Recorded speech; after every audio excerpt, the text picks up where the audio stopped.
Happy Monday, friends! Today we're looking at a game for those of you who've ever seen a sign saying breakfast served any time and thought, I'd like to order waffles during the scientific revolution. Newton from CMON and Cranio Creations.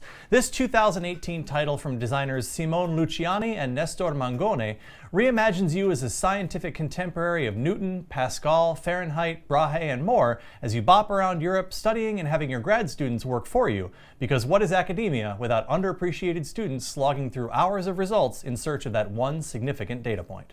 Will you gain the key piece of knowledge that will change the world or retire ignominiously to the countryside?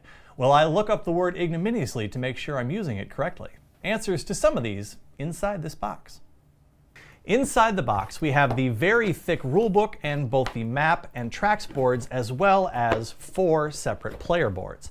Past those, we have a weak insert that doesn't do a great job of housing the game's components. Fortunately, there's plenty of bags here, even I think there's an extra one. Weird. You can do a decent job of separating out the game's components into bags that group everything together, more or less, but setup can be annoying with all the moving parts. Let's set up for a game, and I'll walk you through how this all works out. On your turn, you'll play a card from your hand to your desk, and that will determine which action you take. The value of the action is determined by how many of that icon you have in your display already. If this is the 3rd card of that type you played, then you get to take an action with a value of 3, and so on. Once your display is full of played cards, that round ends, and you'll take one of the action cards you've already played and tuck it underneath your board. This removes the card from your hand for the future, but also gives you a static bonus going forward for that type of action. So, what are you doing with those actions? The work action allows you to commit to the definitely not academic action of earning money for doing nondescript jobs that definitely aren't studying for finals or thinking about how the world works. Traveling allows you to pick up your bags and move around Europe, visiting universities and ancient lands to gain experience you can use on your bookshelf. Teaching lessons lets you gain additional actions for your hand, etc. Over the course of filling up your board and gaining more and better access to more powerful actions, you'll gain more and more knowledge for your bookshelf. The bookshelf is a huge gateway to points. Using the study action allows you to put book tiles into the shelf, and when you get a complete row or column, you'll get the listed points at the end of every round. This is one of the major engines of the game, and if one player can manage to complete a couple rows or columns early enough, they'll run away with the game. So, unlike other Euros where every avenue to VPs is more or less relevant, you won't want to ignore this one when playing. That all being said, Newton is one of my new favorite Euro games. The theme is fantastic, and there's enough randomness in the tile layout at the beginning of the game that varies the strategy to make each game a not entirely unique, but let's say different enough. Player interaction is at a minimum. After all, it's still a Euro. Production quality, as you can probably tell, is just above average. So why do I love this game so much? There's something here that doesn't quite translate to me just telling you about it. There's a spirit to this game that just feels right. Every group I've described the game to has said something more or less akin to, so, a standard Euro. But then we play it and they get it. They want to play it again. They get how great it is, but can't exactly explain why.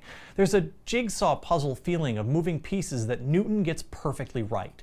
Each mechanic is important, but not overly powerful to the point where you can ignore the others. The action building mechanic feels elegant in a way that rolling dice or deck building can't, and the art provides a very satisfying table presence. If Euros are at all your thing, please pick this one up on my recommendation and see for yourself. After just one play, Newton climbed its way up the ladder of my favorite Euro-style games of the past year, and more plays further cemented it in the top games of my collection. But first, in the name of science, the checklist. In the box, rulebook clear and non-gender pronouns.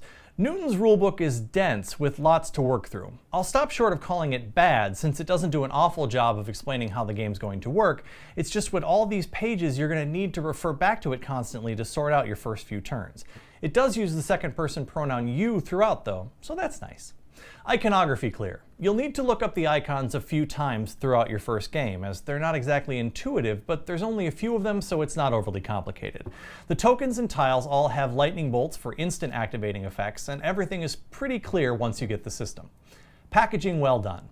Thanks to CMON Games for providing enough bags to keep everything each player needs to start the game in their own individual bag, while also giving players enough to organize components in sense-making piles. Not every token has its own bag, but things that go together work together nicely. The box itself is missing a decent insert, and with setup as clunky as this, it could have used a little better system of storage. On the table, good representation. It's nice to see some prominent female scientists given equal billing among the mostly male-dominated field of the late 17th century. I appreciate the effort taken to attempt gender parity there, even if the cards overall depict more men than women. Component quality, pretty good. The wooden scientist and student meeples feel and look great on the table, and while the tokens and tiles are just punch-out cardboard, there's enough of them that wooden or other material may have been prohibitively expensive. The player boards look great and serve their purpose wonderfully. Replay value, high. There's plenty of ways to earn points, as it should be with a Euro-style game, and with so many different tracks and strategies, there's lots to bring you back again and again. Fun to lose. While you're tracking your score throughout the entire game, the vast majority of your points don't register until the end, so it's hard to feel like you're losing even when you are. This contributes to a good feeling of competition around and throughout the game, and often means you don't know who's winning until it's over. Scores in our games have generally been pretty tight, first and last separated by less than 10 points overall, so balance is well designed. I really like Newton for being a point salad game that doesn't feel as overwhelming as others in the genre, and the master cards provide great abilities that feel powerful to unlock without feeling like whoever does so is automatically going to win. There are a few engines to be built here to run away with a ton of points, and with player interaction at a minimum, once that happens, there's no way to stop them other than building one of your own. Still, the balance I mentioned before seems to go a long way towards helping everyone at the table feel like they're still in it, and that leads to a great overall experience. I'm Nicholas, reminding you to help protect the game population. Always sleeve your cards.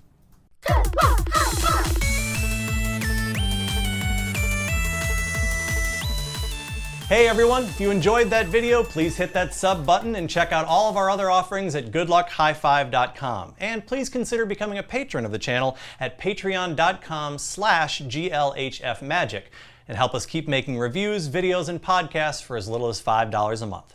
We're also always looking for new games to review, so if you make games or you know a company who does and wants to have their game reviewed on Good Luck High Five, please reach out to us at glhf@goodluckhighfive.com and we'd be happy to take a look. You can follow me, Captain N the Game Master, on Twitter and Instagram at CaptainNGM, and follow the channel at GLHF Magic. Remember, please shop at your local game store whenever possible. Until next time, I'm Nicholas, and good luck, high five.